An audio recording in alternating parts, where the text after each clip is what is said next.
Here we are, live from Brooklyn, New York, with my man Togbe Gavua in Accra, Ghana. I'm Brother Justice Whitaker with the Black Film Allegiance, and welcome to the Table Talks series. We're really glad to have you here, Togbe. Thank you for giving us your time, a piece of your time, you know. Yeah, I'm glad to be here, man. So you're a filmmaker and you're based in Ghana. Can you just give a brief rundown of like how you came to filmmaking and what your experience is? So my filmmaking journey began in Canada and Vancouver Film School. Prior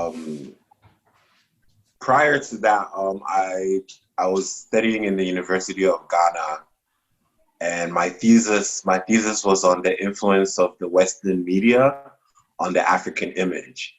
And when I was doing that thesis, I realized the power of imagery on like the minds of African people.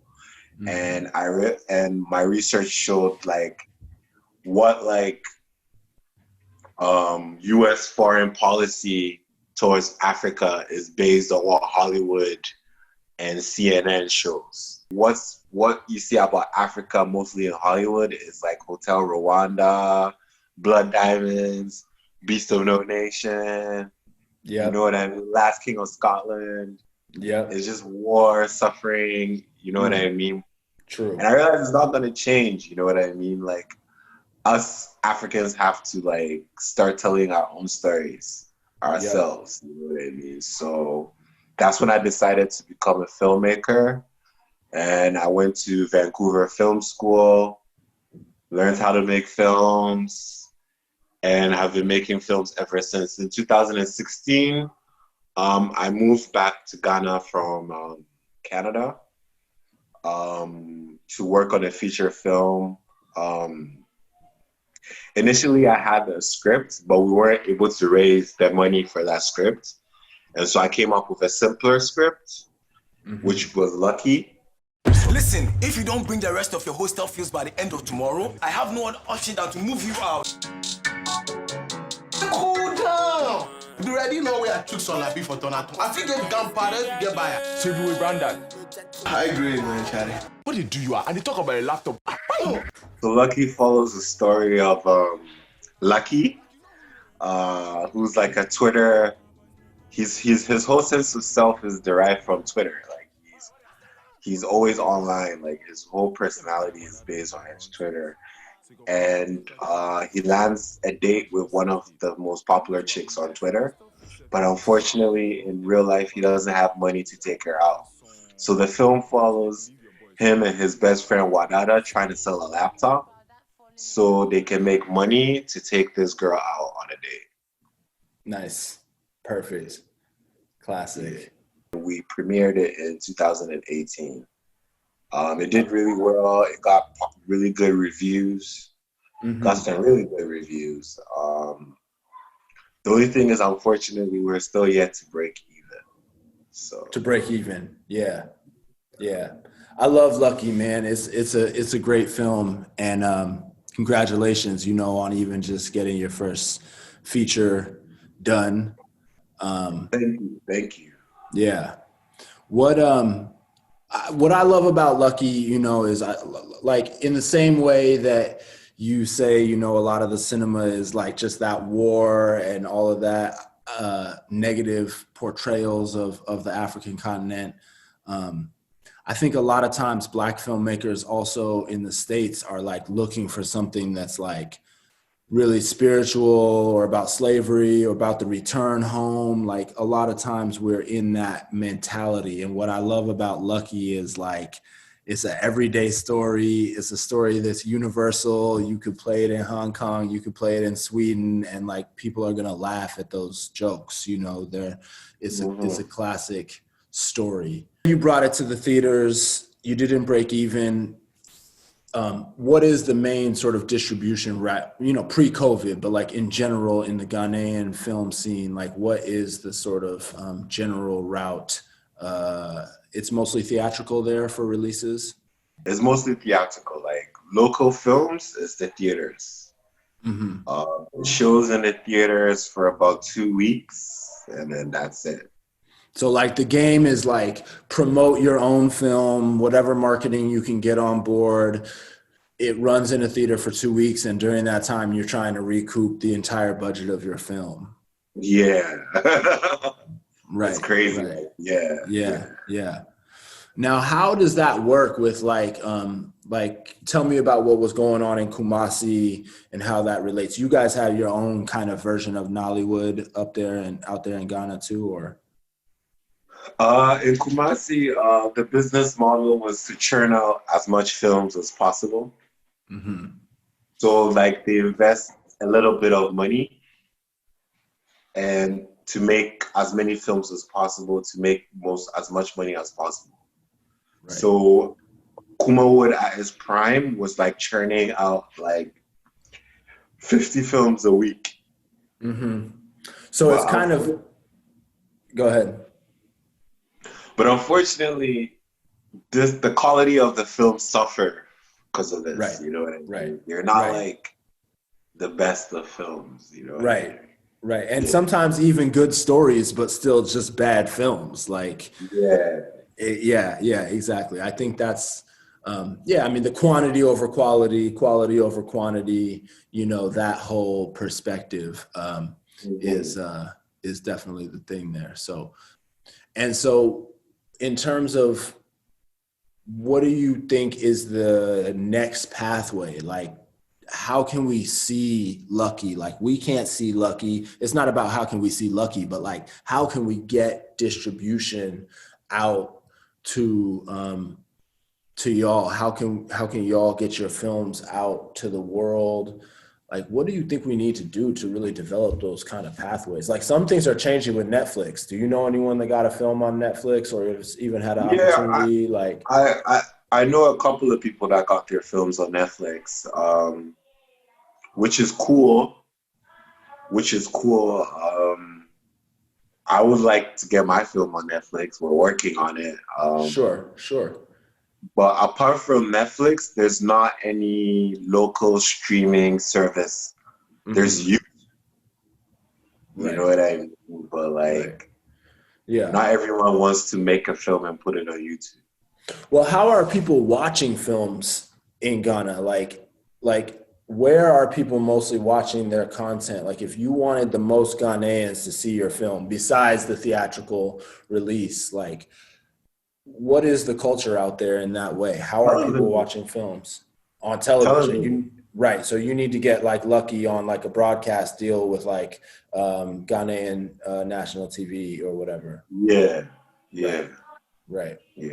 Mm-hmm.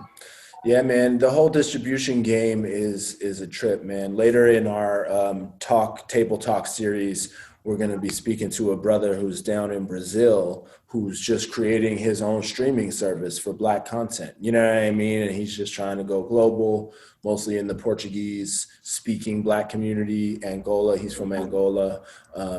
But you know what I mean? It's a constant battle. And filmmakers in the States are feeling the same thing. Black filmmakers, artists of color who feel like their voice is not being heard. It's the same thing. Like, yo, we need to get more distribution. Even with all the Black cinema that, you know, you guys are seeing out there and everything, the reality is for the artists on the ground, it still feels the same way, you know? So I think that's one thing that, like, as I am having these conversations with my brothers and sisters all around the world who are part of the diaspora, Black folks who are creative and trying to tell these stories, that distribution question, you know, how do we get the distribution out there and how do we get paid for our work, you know, is definitely a reoccurring challenge, you know. And I feel like if we can build together more, hopefully we can build something, you know, that's self-supporting.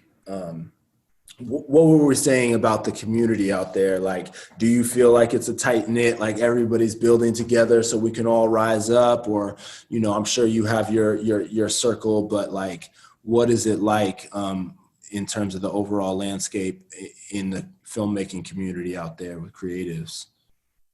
I feel like the community could be better.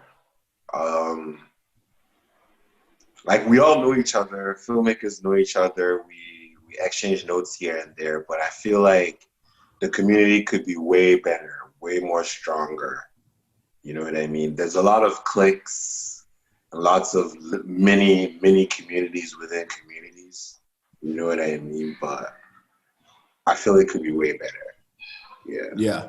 That's one of the goals for sure of us having this table talk, and, you know, the idea of starting to create a space where audiences can dialogue and creatives can build together. Because like, I don't think there's really that much of that happening amongst independent creatives like me and you, between like Africa and the US on that large of a scale anywhere. You know what I mean? Like, y'all are out there doing your thing. You're making Lucky about a university student, and there's a lot of folks out here making some, you know, telling similar stories, trying to give their version of that, you know, whatever. It's like we're all doing the same thing, but we're not doing it together. And so that is, you know, that is worth noting and trying to see like what is it that we can do to really bring people on our level. You know, yeah, we've got folks that are, I think, on a level where they're already blown. Actors from Ghana who are out here and they're boom and they're here and they're that and they know, you know, but it's like for those of us who are still really emerging artists who the world does not really know our work yet, building these networks and these collaborations it's going to be important, and it's also going to be hard. Yeah, really important. What do you think are some of the things that are dividing us, and what are some of the things, like, I don't know, what's your perception, because you've been in Canada, you've been in Ghana, like you have traveled amidst the world and within the diaspora, like what do you think about how connected are we globally as a Black people, and what can we do to tighten that up, you know?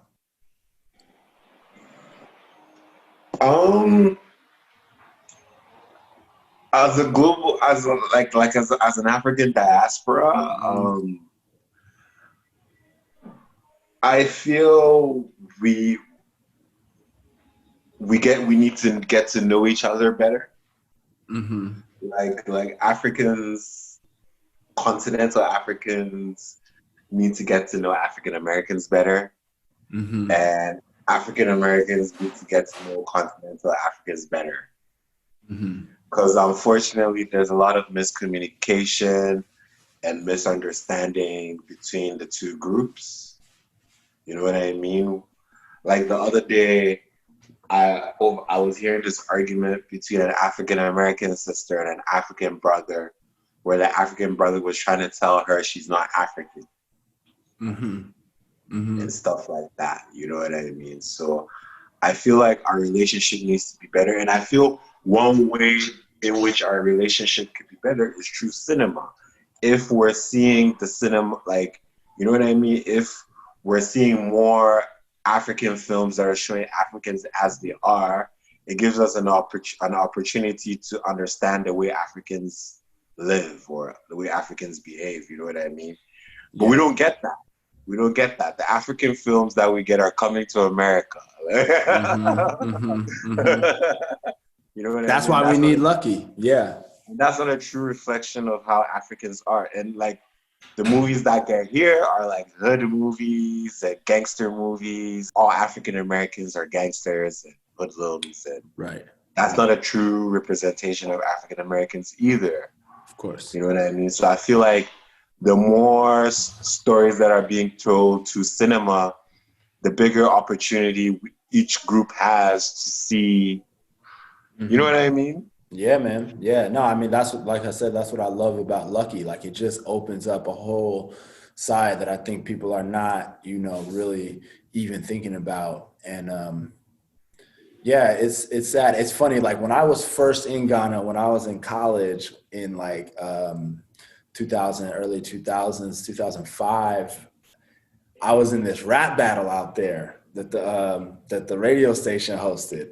And I was out there you know, I was like, it's not really fair. Like, I'm an American rapper. Like, I'm not even trying. They were like, nah, we want you. You bringing the hype. Like, you bringing all the hype. And I was out there just slaying fools left and right, you know. But like a lot of these MCs would just come in like all 50, you know, this is '05. So they'd be like all 50 Cent, you know, with the flat brim caps, with the Yankee caps and all this, you know. And I would be slaying them on the mic talking about like, yo, why are you dressed like you're from New York? Why you got all that? Don't you have any love for your own culture? You know, like really battling them like deep into their hearts, you know.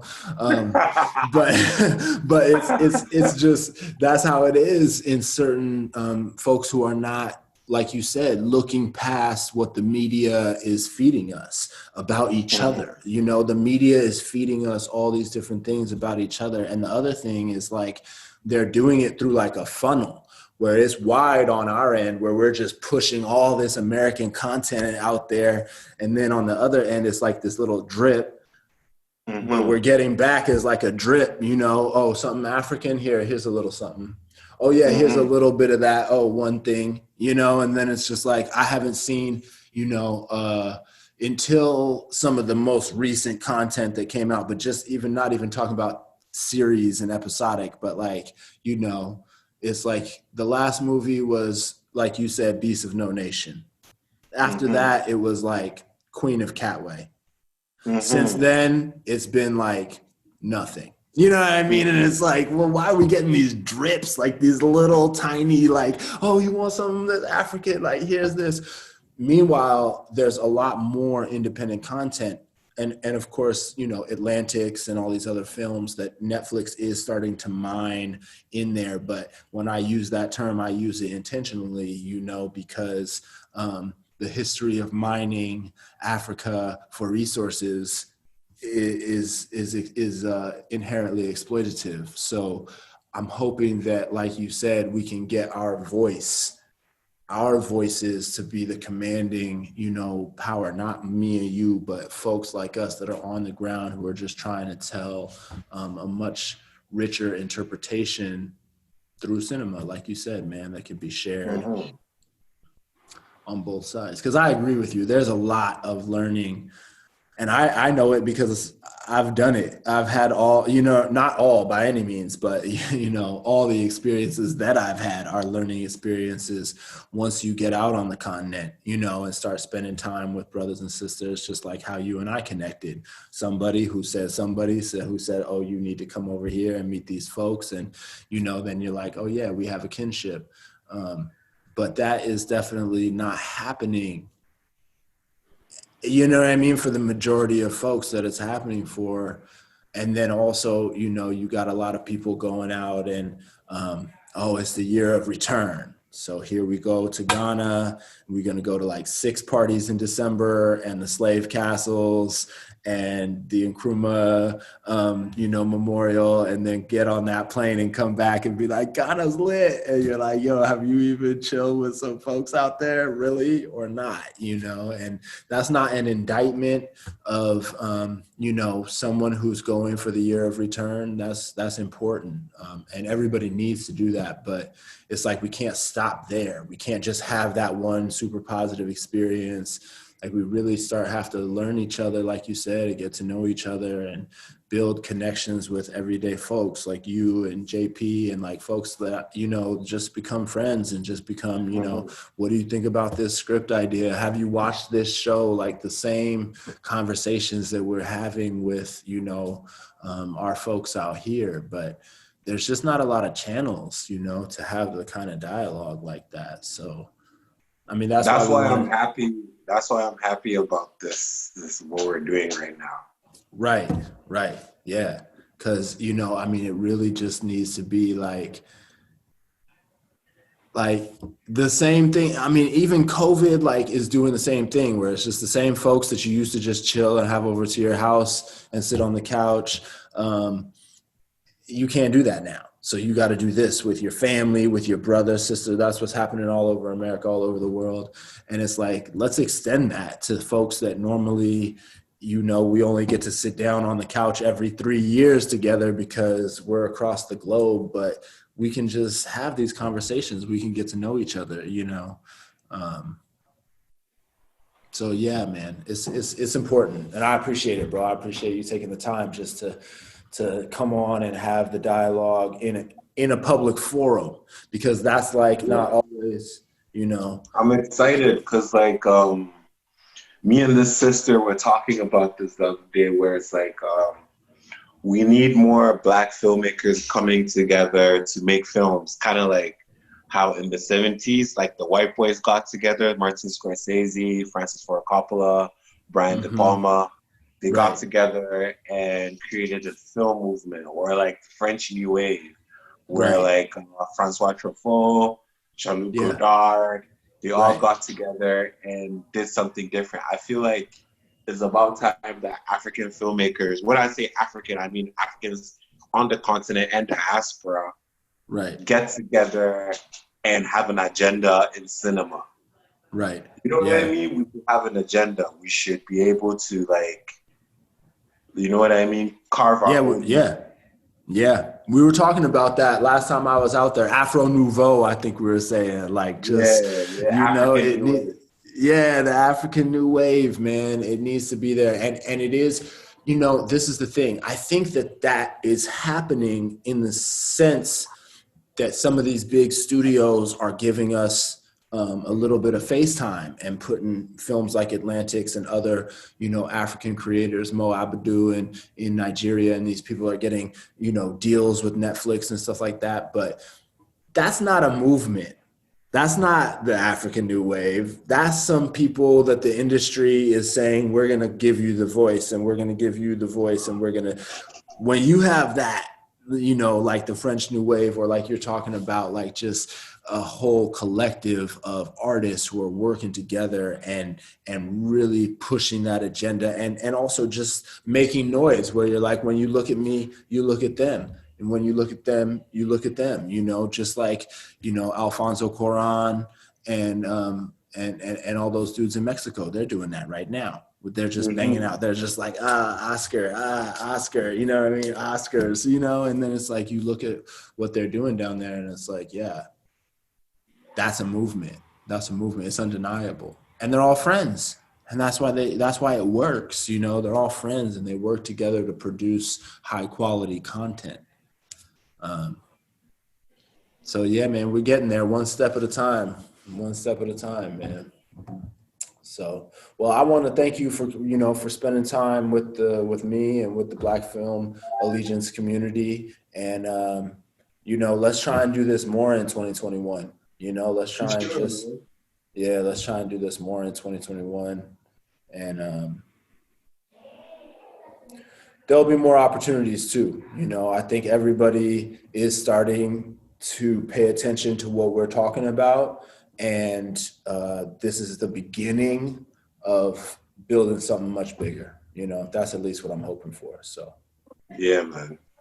Bless up. Yeah, man. All right. Peace, Togbe. I'll talk to you soon, brother. Okay, man. Take it Be easy. well. Yeah, man. Talk soon.